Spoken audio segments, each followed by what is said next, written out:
Bonjour à tous, bienvenue sur notre live. Aujourd'hui c'est le 21 juin, c'est l'été. L'été, une nouvelle saison, mais cette nouvelle saison c'est pas que dehors, cette nouvelle saison ça peut être dans ta vie. J'avais vraiment ce matin un verset à vous partager dans Lamentation 3 verset 22 qui nous dit « Les bontés de l'Éternel ne sont pas épuisées, ses compassions ne prennent pas fin, elles se renouvellent chaque matin. Que ta fidélité est grande, je le déclare, l'Éternel est mon bien, c'est pourquoi je veux m'attendre à lui. L'Éternel a de la bonté pour celui qui compte sur lui, pour celui qui le recherche. » Alors ce matin, je voulais vraiment t'encourager avec cela, que peut-être aujourd'hui, ça puisse être une nouvelle saison dans ta vie, peut-être un nouveau démarrage avec l'Éternel. Je t'encourage vraiment à pouvoir t'attacher à sa fidélité, à ses promesses. Il sait qui tu es, il sait où tu es et il t'aime. Vraiment, c'était ce que j'avais à cœur. Alors ce matin au programme, nous avons Marie, Bernard et Sean qui nous ont préparé une chouette vidéo pour la louange. Après quoi, Olivier nous parlera d'être chrétien. Alors comme d'habitude, je vous invite à pouvoir liker cette vidéo, éventuellement la partager. C'est pas juste pour nous faire plaisir, mais en fait, ça permet à d'autres personnes de pouvoir éventuellement tomber sur cette vidéo et pouvoir entendre parler de Dieu pour la première fois. Alors voilà, avant de passer à la suite, je vous invite peut-être à pouvoir prier ensemble. Seigneur, merci tout d'abord pour ta fidélité, Seigneur. Merci pour ta bonté, merci pour ton amour qui ne prenne pas fin, Seigneur. Et Seigneur, ce matin, je te remercie une fois de plus pour cette occasion que l'on a de pouvoir nous rassembler autour de toi. Peut-être que nous ne sommes pas physiquement là, mais chacun chez nous, Seigneur, on peut être ensemble là, connectés d'une certaine manière à toi. Ma prière, Seigneur, ce matin, c'est touche chaque personne qui pourront voir cette vidéo, Seigneur, et que cette nouvelle saison, Seigneur, comme cet été, Seigneur, puisse aussi se passer dans nos cœurs, dans nos vies, Seigneur, que ce soleil puisse venir habiter notre âme. Et Seigneur, vraiment, je te demande de bénir chaque personne qui verra cette vidéo, chaque personne du phare. Amen.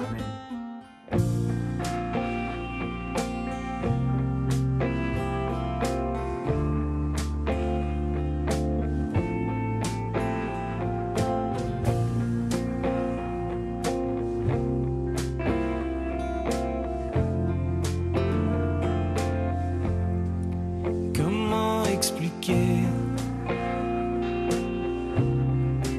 et comment décrire un amour si grand, si puissant que rien ne peut le contenir. Tu sais mes espoirs, Seigneur, tu sais mes craintes. Mes mots sont bien trop petits pour dire tout l'amour que j'ai pour toi. Alors entends mon cœur, mon esprit qui te loue. Entends le chant d'amour d'un enfant acheté. Je prendrai mes faibles mots pour te dire quel Dieu merveilleux tu es. Mais je ne pourrai pas te dire combien je t'aime. Alors entends mon cœur. C'est tout comme la pluie. Les mots pouvaient couler. Et si j'avais l'éternité, je ne pourrais pas l'exprimer. Mais dans les battements de mon cœur, tu entendras toujours.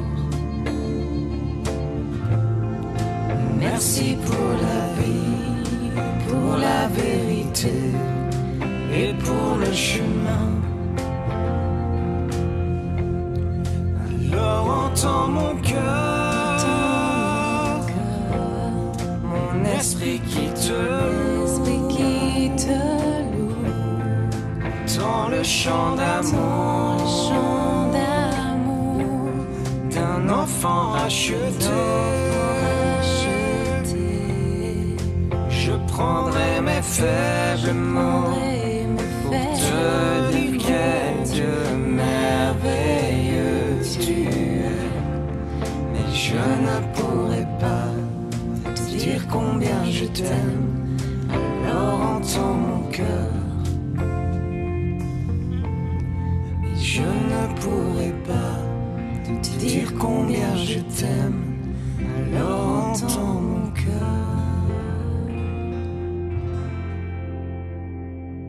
Bonjour le phare. Merci Marie, Bernard, Sean pour ce temps de louange qui prépare nos cœurs ce matin, ce dimanche matin. J'ai une question à nous poser. Que signifie pour nous aujourd'hui le nom chrétien dans nos vies? Comment répondrions-nous à cette question personnellement? Lisons ensemble un texte. Peut-être nous sommes déjà passés par ce petit détail lorsque nous lisons l'histoire des premiers disciples de Jésus, les premiers chrétiens. L'Église est persécutée, les chrétiens sont dispersés, ils sont maltraités et l'Évangile progresse à grands pas dans toute la région. Et ce verset dans Actes 11, 26 nous dit « C'est à Antioche que pour la première fois, les disciples furent appelés chrétiens. » Alors ce mot, Christianoi, chrétien, n'apparaît que 3 fois dans la Bible. 3 fois. Une deuxième fois, dans le livre des Actes, un petit peu plus loin, lorsque l'apôtre Paul a une discussion avec le roi Hérode Agrippa. Et le roi Agrippa va dire à Paul, « Tu vas bientôt me persuader de devenir chrétien. » L'apôtre Paul lui annonçait l'Évangile. Et nous retrouvons encore une dernière fois ce texte, c'est Pierre qui écrit à des chrétiens qui sont persécutés, qui sont dispersés également, et il dit, « Mais si quelqu'un souffre parce qu'il est chrétien, Christianoi, qu'il n'en ait pas honte. » 1 Pierre 4,16. Au contraire, qu'il rende gloire à Dieu dans cette situation. Et donc, une première analyse semble nous montrer que la terminologie chrétien, c'était en fait les personnes qui étaient adversaires aux disciples de Christ qui les taxaient. Leur parlait les nommait Christianoi. Sans doute parce qu'ils avaient toujours le nom de Christ aux lèvres. Alors les Juifs les appelaient aussi la secte des Nazaréens, donc ceux qui suivent Jésus qui vient de Nazareth, le Nazaréen. Et ça fait écho peut-être à certaines paroles de Jésus qui dit que tout disciple bien formé sera comme son maître, Luc 6, 40. Et on observait en fait ce phénomène dans d'autres domaines. Les soldats romains qui avaient l'allégeance à César, les soldats, les magistrats, tous ceux de la maison de César s'appelaient les Kaisaranoi, donc Caesar pour César, Christianoi qui sont de Christ, Kaisaranoi qui sont de César, comme une allégeance, une dévotion ici à l'empereur. Et au départ, le mot chrétien était vraiment un reproche. C'était péjoratif, teinté de dérision, de ridicule. Alors Pline le Jeune, qui écrivait, c'est un Romain, qui écrivait à l'empereur se posait des questions sur ce qui se passait dans la province, l'empereur Trajan posait des questions pour savoir, j'ai eu des échos avec ces Christianoi, est-ce que tu peux m'en dire plus? Et voici ce qu'il dit dans ses annales, il dit, par une vulgaire appellation, ils étaient communément appelés chrétiens. Une vulgaire appellation. Donc, des hommes, des femmes, marqués par un nom, marqués par son nom, le nom de Christ. Quelle introduction pour notre réflexion d'aujourd'hui par rapport à ce mot chrétien. Alors, ne pouvons déjà pas nous avoir comme première réflexion d'être réalistes que le mot chrétien a perdu une grande partie de sa signification au fil des siècles. Alors, quand on prend du temps sur Internet pour faire une recherche sur ce qui ressort par rapport à ce mot chrétien, eh bien, on voit d'abord des définitions. Google nous dit chrétien, l'internaute, le Larousse, toutes les définitions qui dit, voilà, qui est baptisé et qui croit, qui a la foi en Christ. rapidement on tombe sur les railleries chrétiens, crétins. Puis très rapidement on tombe sur des sites qui disent « Pourquoi je ne suis pas chrétien ?» Et là on y va. Des personnes qui disent « Il est plus difficile d'être chrétien aujourd'hui qu'il y a 20 ans ou 30 ans. » On tombe sur d'autres sites qui disent « Comment notre monde a cessé d'être chrétien ?» L'effondrement du christianisme. Alors, au dictionnaire des synonymes, on y trouve évangélique, baptisé, copte, orthodoxe, ouaille, paroissien, pratiquant, protestant. Mais là où ça devient intéressant, on tombe sur des forums. Que pensez-vous des chrétiens?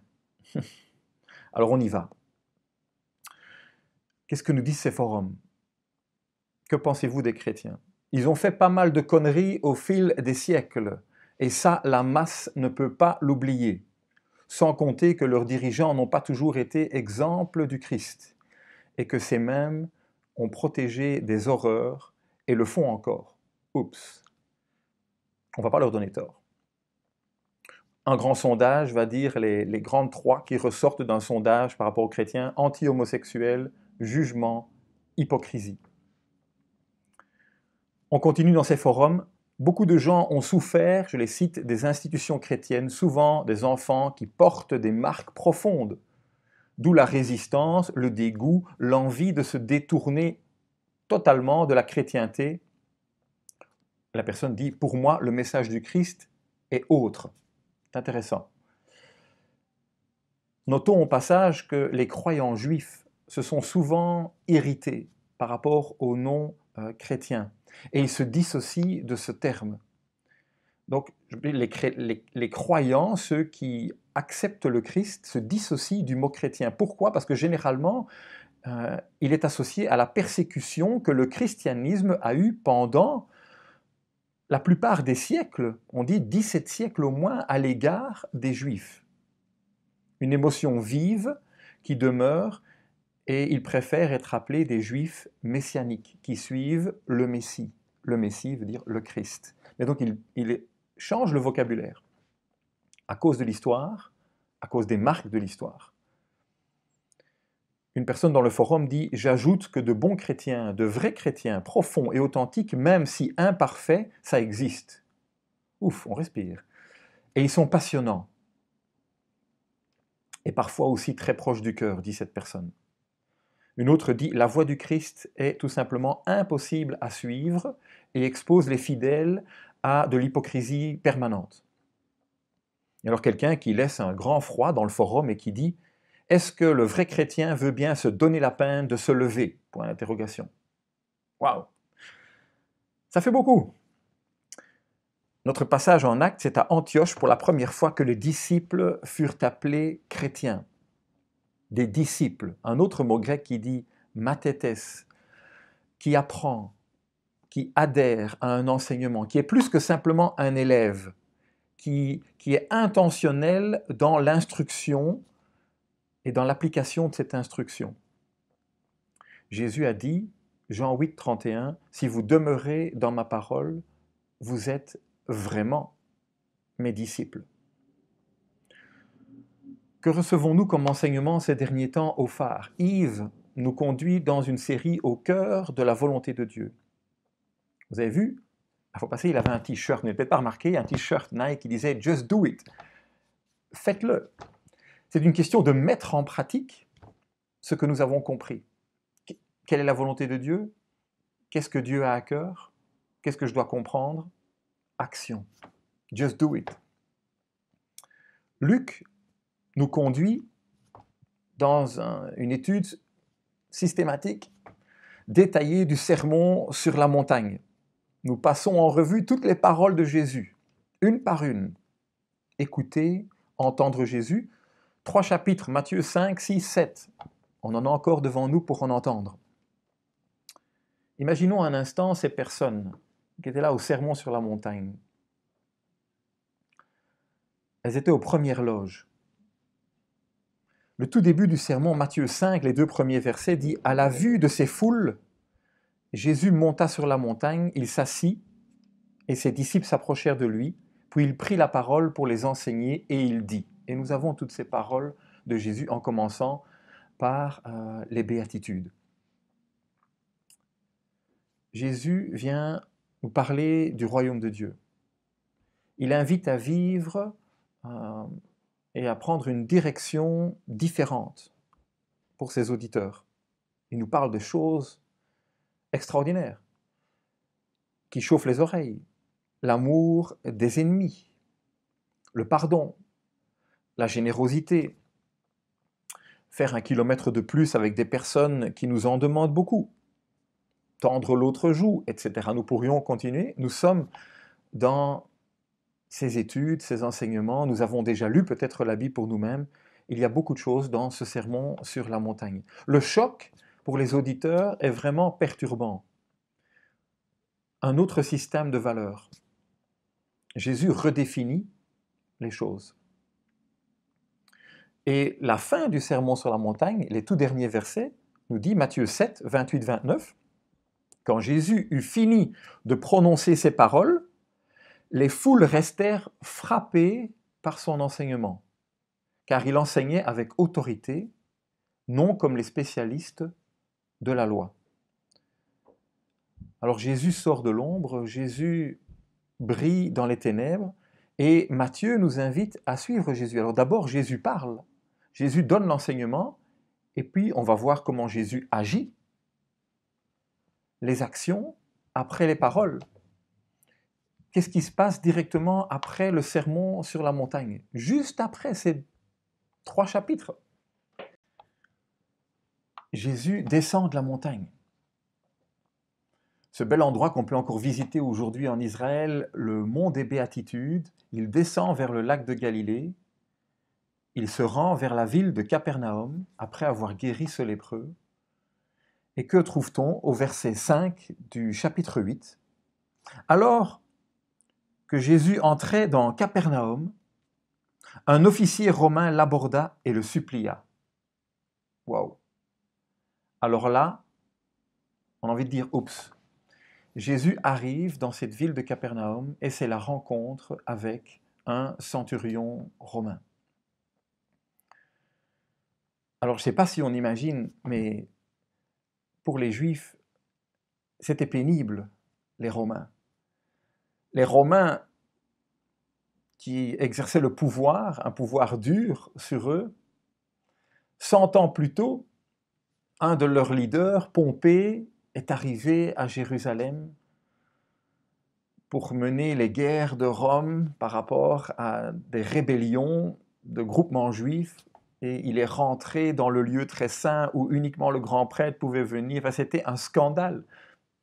Il a pris certains, il en a fait des esclaves, ils ont amené les taxes. Bref, il y a trop d'histoires pour les gens.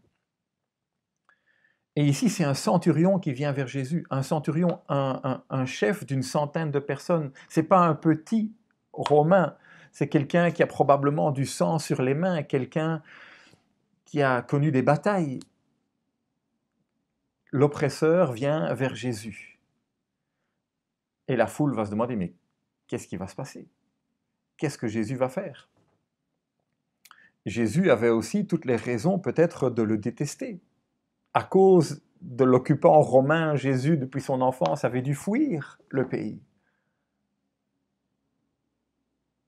Et nous, peut-être ça nous parle aussi. Peut-être c'est familier. Peut-être nous aussi, on a des histoires dans nos vies où il y a un peu trop d'histoires avec quelqu'un, avec une situation. On dit souvent aider quelqu'un qu'on ne connaît pas, aider un étranger, c'est plus facile.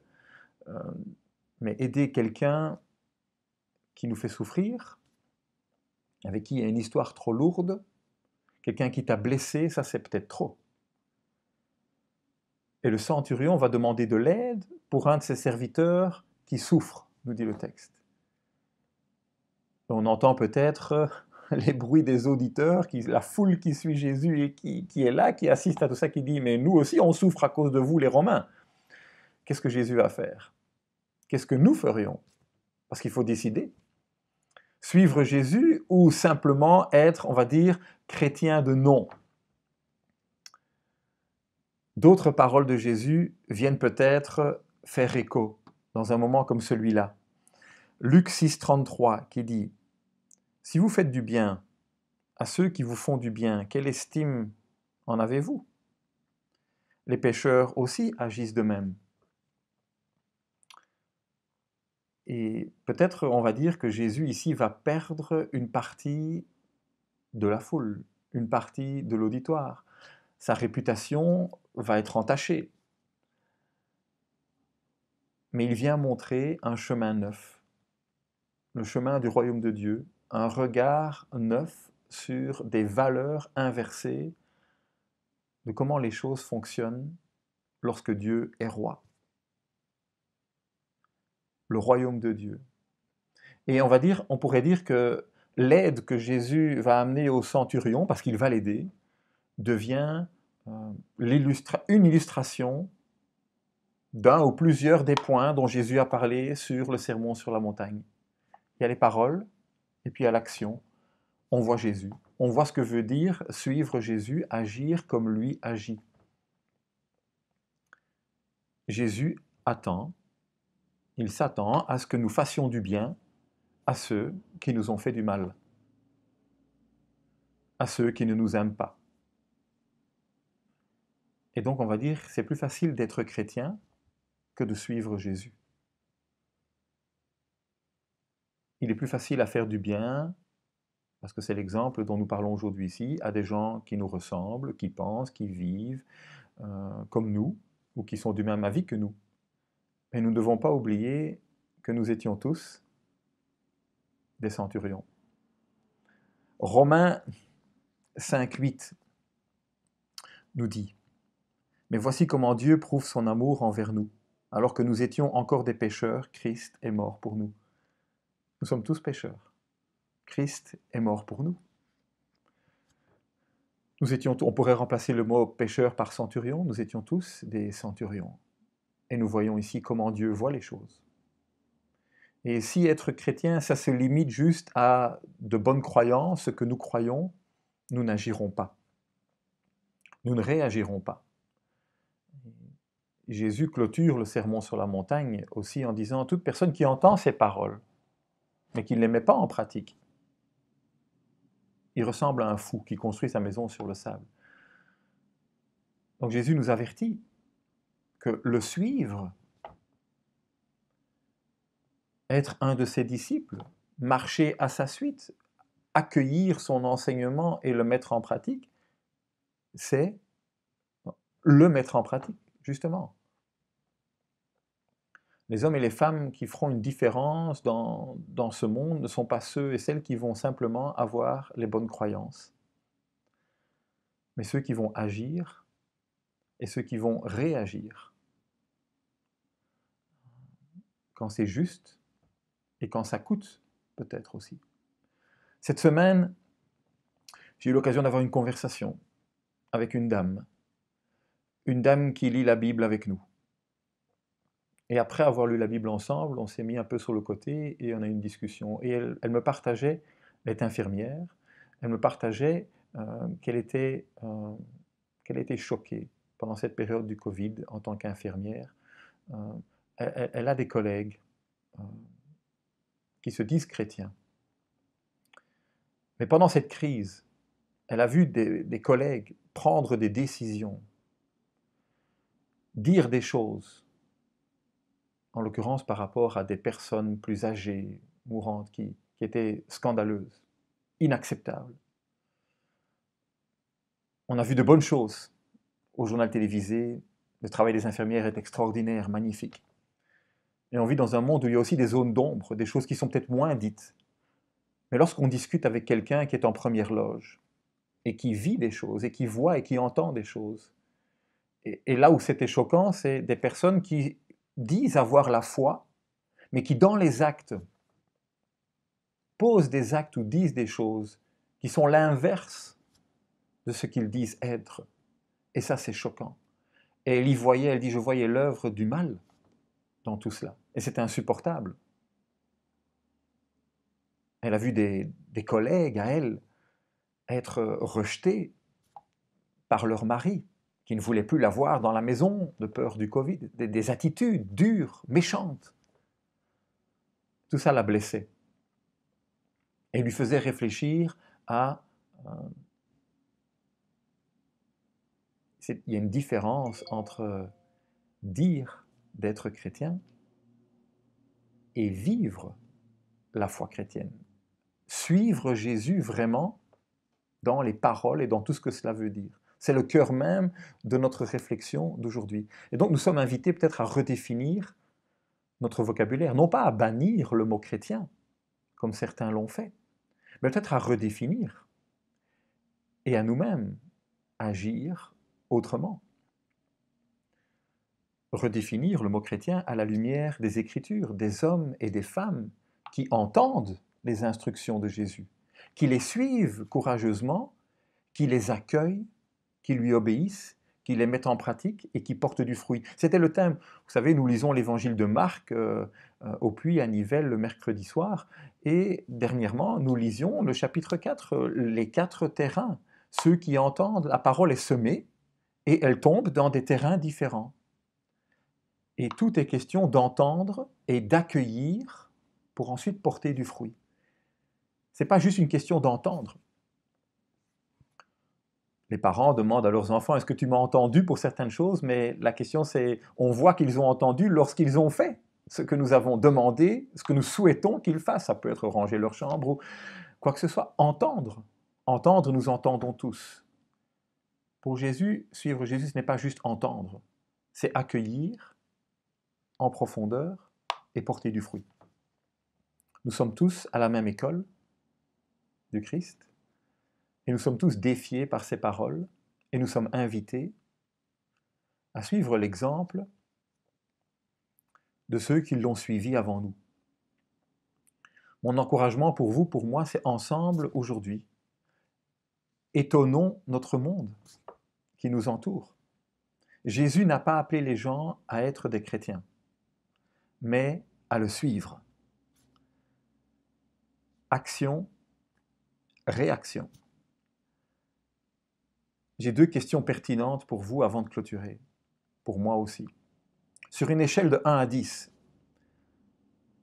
tu te sens plutôt chrétien ou plutôt quelqu'un qui est occupé à suivre Jésus? Réponds à cette question pour toi. Et une question que j'ai trouvée dans mes recherches et qui dit, si vous étiez arrêté pour être chrétien, y aurait-il suffisamment d'évidence pour vous condamner? Je trouve cette question intéressante. Si vous étiez arrêté pour être chrétien, y aurait-il suffisamment d'évidence pour vous condamner? Est-ce que dans ma vie, il y a des évidences que je suis un chrétien? Ceux et celles qui suivent Jésus dans ce monde, littéralement, sont marqués par son nom. J'aimais bien cette manière aussi de dire les choses. Être marqué par le nom de Jésus. C'est ce que la parole nous enseigne.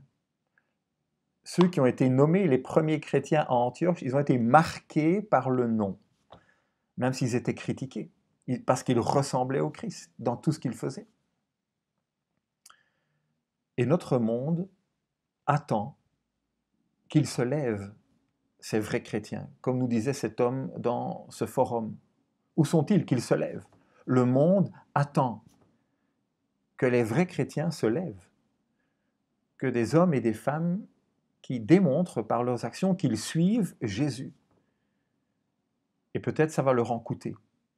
Que ce soit le cas pour toi, pour moi. Redéfinissons les choses dans nos vies. Méditons sur cela. Soyons encouragés alors que nous avons décidé de suivre Jésus. Plusieurs, d'ici le mois de septembre, vont s'engager par le baptême. C'est ce qu'ils veulent dire.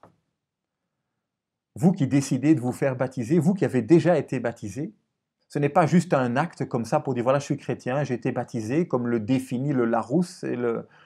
Non, parce que la compréhension du baptême, c'est tout à fait autre chose. C'est un acte qui dit « je veux suivre le Christ ». Je veux marcher dans ses voies. Je veux lui ressembler. Et je vous invite à une prière qui est simplement un chant que nous connaissons, un chant que nous avons peut-être plus chanté depuis longtemps. On ne va pas le chanter maintenant, mais je vais le lire, qui dit « Te ressembler, Jésus ». C'est mon espoir suprême. penser, agir, aimer, toujours plus comme toi. Te ressembler, Jésus, c'est mon espoir suprême. Par ton esprit, rends-moi semblable à toi. Amen. Merci Olivier pour ce message. Merci aussi à Marie-Bernard Chen pour ce moment louange, c'était vraiment chouette. Alors au niveau des annonces, la semaine prochaine, on a un rendez-vous particulier. Alors vous savez, dans cette période, on arrive dans la période de Save the Church où nous avons un groupe d'amis qui vient des États-Unis pour aider pas mal de projets. Alors cette année, avec la crise du Covid-19, ils ne pourront malheureusement pas nous joindre en direct, mais grâce à la technologie, nous aurons un message d'un orateur, Rick Pearson, qui sera en direct de Chicago, qui sera traduit par Olivier via Zoom. Donc dimanche prochain, on vous attend pour ce chouette moment. Après quoi, il y aura un moment de louange qui sera un peu particulier, mais je vous en dis pas plus maintenant. Il faudra vous connecter dimanche pour en savoir de quoi je parle.